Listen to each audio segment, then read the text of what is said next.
Vers les médias au futur, le salon de la presse au futur, toujours à Paris depuis le 15e arrondissement, 17e édition. Madame Poli, bonjour. Bonjour. Saveria Poli, vous êtes la chargée de marketing de la société Press Networks Publica. Oui, c'est bien ça. Expliquez-nous, vous faites quoi ? Alors nous, notre société, c'est une société qui crée de l'audience pour les magazines, c'est-à-dire qu'on récupère les invendus des magazines et on les redistribue auprès de différents secteurs d'activité, comme l'hôtellerie, la beauté, le médical et les garages auto. Donc vous récupérez en fait des magazines qui n'ont pas été vendus, des magazines neufs, Exactement. Et vous leur offrez une seconde vie. Exactement. C'est des magazines qui étaient destinés à être jetés, que nous on récupère, ils sont tout neufs et on les redistribue. Donc ça permet aussi aux éditeurs d'augmenter leur diffusion dans des lieux qui sont du coup captifs, puisqu'on les diffuse auprès de salles d'attente et d'accueil. Donc pour des personnes qui sont en train d'attendre et qui vont du coup prendre davantage en main des magazines, découvrir ou redécouvrir des magazines. Quel type de clientèle vous avez ? Alors nos clients, c'est des hôtels. Ça peut être des hôtels, des médecins, des coiffeurs. Et donc, c'est pour leur salle d'attente et d'accueil. Et vous les démarchez comment ? Alors, nous, on travaille avec des centrales d'achat. Donc, on est référencé chez eux en tant que diffuseur de presse magazine. Ensuite, on a des commerciaux. Sur le terrain ?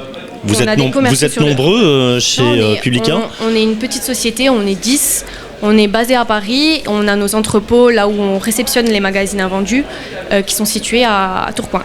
Et vous existez depuis 32 ans ? Oui, c'est ça. Ça fait 30 ans qu'on existe, un peu plus de 30 ans même. Le directeur actuel a racheté la société en 2001. Et donc depuis, on revend des magazines papier, mais on a aussi un kiosque numérique. Et c'est complètement dans l'air du temps, puisqu'aujourd'hui... oui, c'est une manière de faire évoluer votre business model, en fait. Exactement.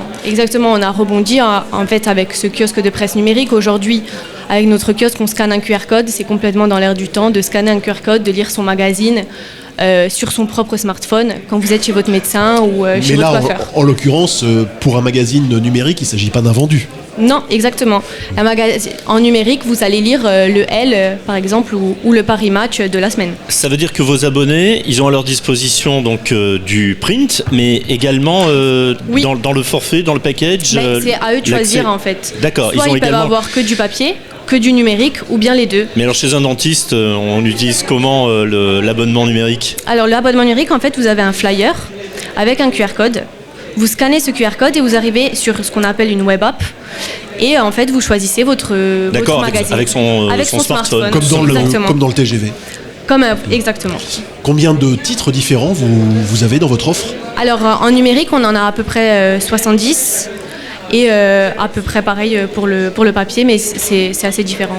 Est-ce que pour vos clients auxquels vous rachetez ces invendus, l'audience que vous réalisez en revendant ces titres qui n'ont pas été lus, elle est comptabilisée dans leur score d'audience à eux ? Oui, complètement, ça peut être le cas. S'ils sont au JD, on peut comptabiliser la diffusion qu'ils font par rapport à nous, que ce soit en numérique ou en papier. Pour un magazine comme Elle, par exemple, vous avez une idée de la proportion que ça représente en termes d'audience entre ce qui est vendu en kiosque et ce que vous réalisez vous ?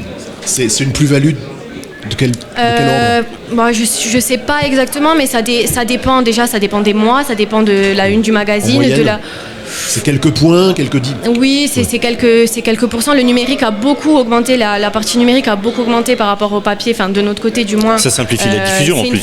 Voilà, exactement. C'est une forte croissance sur le numérique, donc voilà. Saveria Poli, vous avez une innovation particulière à présenter sur ce salon cette année ? Je pense que l'innovation, il y en a deux, je dirais.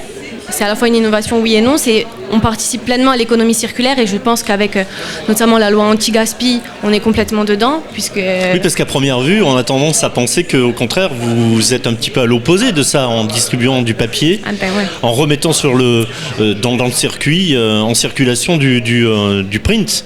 Oui, justement, vous avez tout dit, on remet en circulation, mais on remet en circulation des magazines qui étaient neufs et qui étaient destinés à être jetés. Donc nous, on les remet en circulation, on permet à la fois une diffusion du côté des titres, puisque les magazines seront davantage... De toute façon, à terme, ils sont jetés. À terme, ils sont jetés, mais au moins, ils ont eu une utilité, alors que de base, ils seront produits et jetés immédiatement. Pour le docteur Maboul, qui veut des magazines dans sa salle d'attente, 5 magazines, s'il les achète lui-même ou s'il les achète par abonnement chez vous, quelle est la différence de prix pour lui? C'est différent puisque déjà, s'il les achète en kiosque, ce sera le magazine par exemple de la semaine. Nous, c'est de l'invendu, donc il y a une parution de différence. Voilà. Et le coût n'est pas le même puisque nous, on négocie avec les éditeurs. C'est un pack, c'est un abonnement à l'année. Donc évidemment qu'en achetant un pack chez nous, c'est moins cher que s'il achetait toutes les semaines ou tous les mois son magazine en kiosque. Alors cela dit, il y a certains dentistes ou médecins qui achètent une fois par an, oui, voire une fois tous les 2 ou 3 ans, et qui laissent les mêmes magazines sur la table et au fil des années, les recettes de cuisine disparaissent. Justement, nous on est là pour pallier à ça. Oui, puis les programmes TV sont plus du tout d'actualité. Quoique. Ok, eh bien écoutez, on vous souhaite un bon salon. Saveria Poli, merci d'être venu sur ce plateau ce matin. Je rappelle que vous êtes la chargée du marketing de la société Press Networks Publica. Oui, merci. On peut vous trouver sur quel stand?